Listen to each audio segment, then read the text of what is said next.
Imagine going on a trek with your loved one, expecting to create so many memories for a lifelong, but that journey became the last journey of your life. Hello everyone, myself Ayushi Agrawal, a digital forensic expert at Hawkeye Forensic Lab, and today we gonna talk about a very most tragic incident that took place in Pune near Lohagarh Fort about the Ketan Agrawal accident. So let's discuss in brief कि actually इस case में हुआ क्या था. On 18th June, Ketan Agrawal and Sia Goyal, the fiance of Ketan Agrawal, they both went on a trip or and for a trek near on a Lohagarh Fort, which is near on the Pune. Everything seems to be normal as they were engaged, so it's just quite कि एक couples घूमने जा रहे हैं. But after reaching a certain point or a cliff, Ketan fall from that cliff and fall into the gorge, and after falling from nearly 400 feet, Ketan died. Emergency team recovered the body of the Ketan Agrawal, and then after a post-mortem report, it suggested that the Ketan Agrawal died due to the injury in the head and the multiple fractures in his body. Everything seems to be quite normal, and Sia also confirmed that as Ketan was taking a selfie and he was at the very near the cliff, by mistake उनका पैर slip हुआ and he fall into the gorge.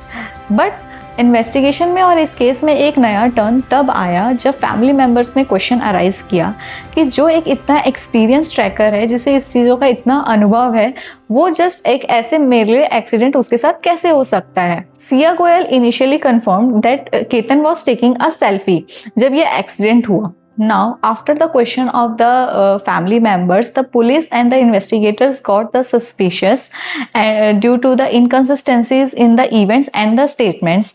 Now, police took a serious turn and investigated further digital evidences instead of just relying on the eyewitnesses. तो जब police और investigators ने digital evidences की तरफ और ज़्यादा ध्यान दिया और उसमें और ज़्यादा इन्वेस्टिगेशन स्टार्ट की, then they notice something very unusual and very new thing. So let's start discussing कि क्या क्या डिजिटल एविडेंसेस वहाँ पे मिले एंड कैसे उन डिजिटल एविडेंसेस ने एक्चुअल ट्रूथ को अनकवर किया. सो लेट्स स्टार्ट कि क्या क्या एविडेंसेस थे. Now the first thing that police investigated was the call details record.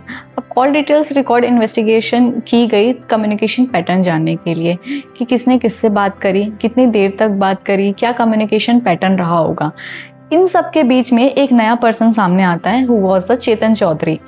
Letter on बहुत सारी इंफॉर्मेशन रिकवर हुई कि there were multiple conversations between the Chetan and Sia. They discovered that the Chetan and Sia were having a very long conversation and multiple conversations from past several months.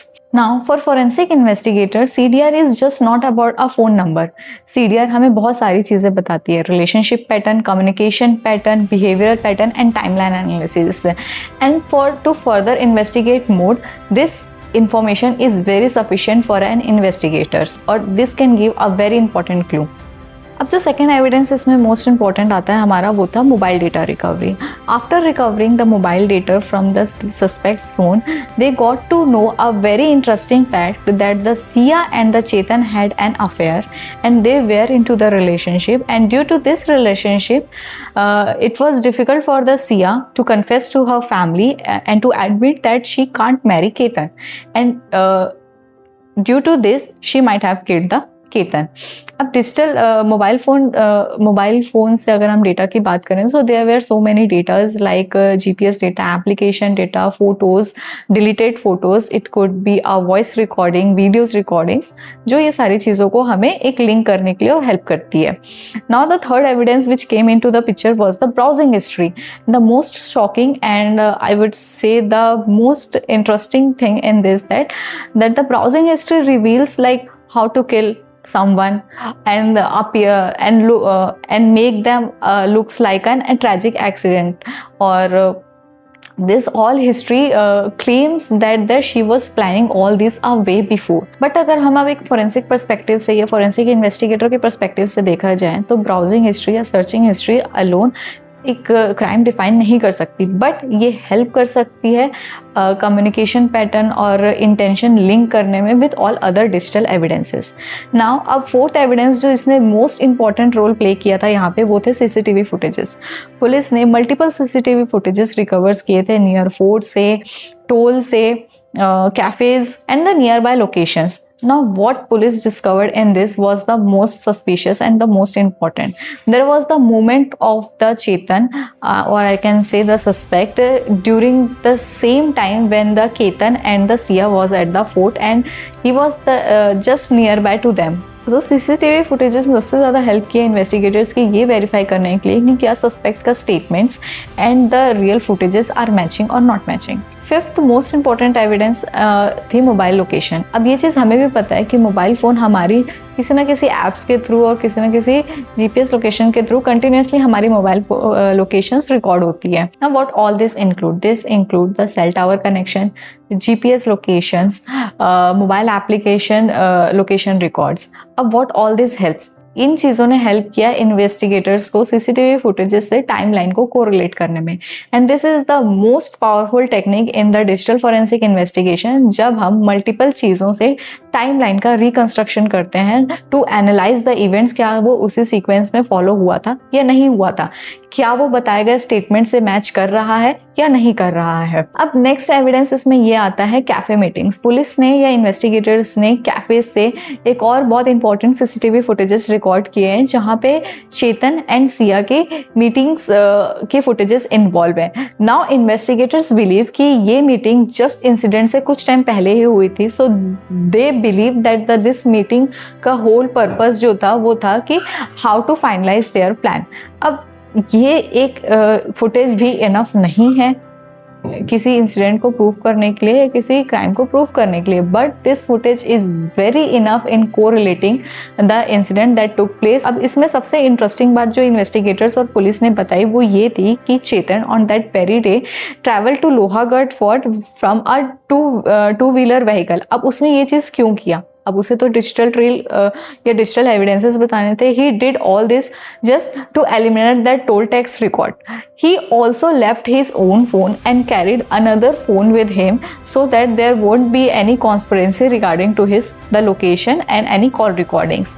But he forget that in matter of hiding or removing one digital evidences, you can create another type of digital evidences. तो जब police ने इन सारे digital evidences को आपस में correlate किया, सारे statements को फाइनली एनालाइज किया और जो सीक्वेंस ऑफ इवेंट्स हैं उन्हें डिजिटल फॉरेंसिक एविडेंसेस के साथ कोरिलेट किया, तब पुलिस ने एक स्ट्रॉन्ग सस्पिशियस बताया कि may be Siya and Chetan had deliberately planned the murder of the Ketan Agarwal just to escape the marriage of Sia with Ketan. But just correlating all these digital evidences is not enough to prove a crime. So police ने एक crime scene reconstruction भी start किया। अब एक crime scene reconstruction में what actually police did?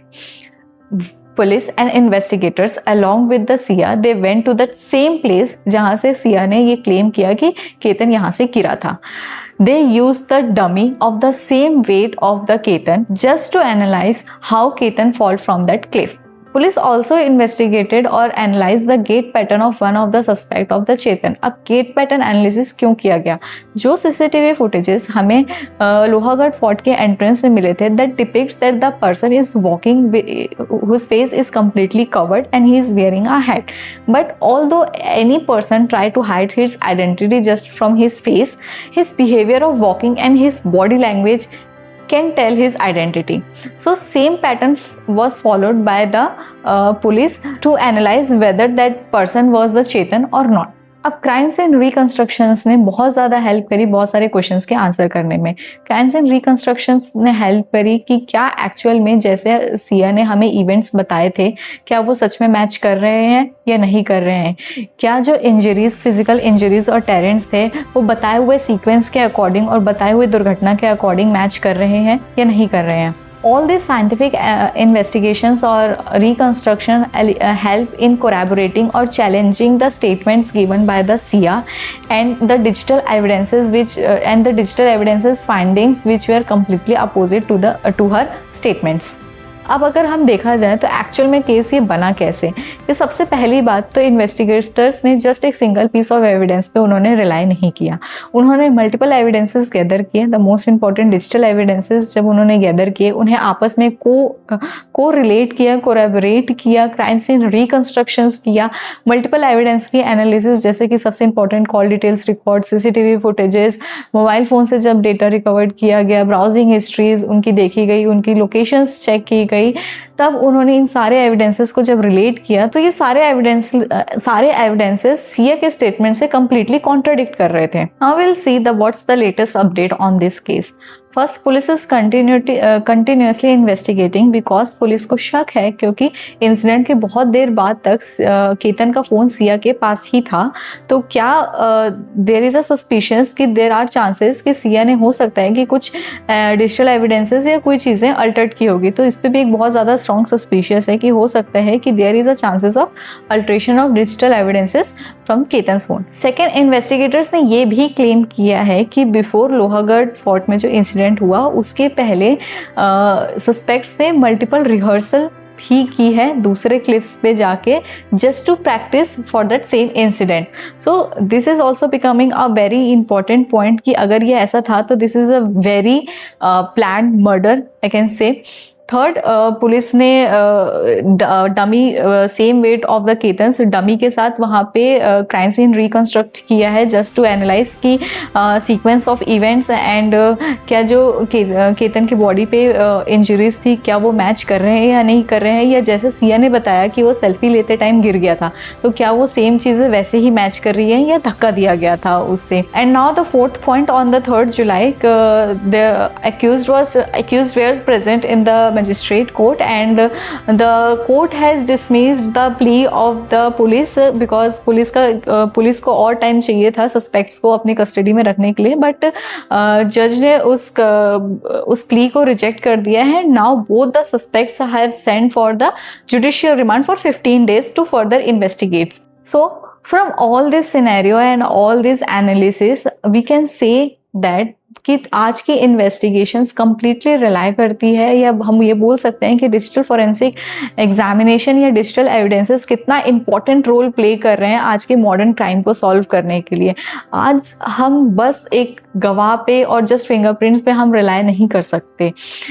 हम जैसे कि इस केस में हमने देखा कि कैसे एक CCTV footages, call details record, browsing history, इन सारी चीज़ों ने मिल के केस का रुख ही बदल दिया। जो चीज़ पहले एक महज एक एक्सीडेंट के तौर पे हमें दिखाई दे रही थी, बट अब जब सारी चीज़ों का इन्वेस्टिगेशन फर्दर हुआ तो उसने केस को 180 डिग्री ही टर्न कर दिया। बहुत सारी नई चीज़ें सामने आई हैं, बहुत से नए एविडेंसेस सामने आए हैं। अब इन सारे एविडेंसेस पे और ज़्यादा एनालिसिस चल रही है। However, it is equally important to know that all the findings and all the evidences are not same as the conviction. Hence, the final determination of the guilt or the innocence rests upon the court after the complete evaluations of all the admissible evidences. So if you are interested in the field of digital forensics, cyber investigation, and to know the latest updates in the field of digital forensics, how this helps in solving all the crimes and how it will help in correlating or connecting the crimes with suspect, do follow Hawkeye Forensic for more details and for more learning, because every digital footprints tell a story and every investigation begins with evidence, not with just assumptions. Thank you.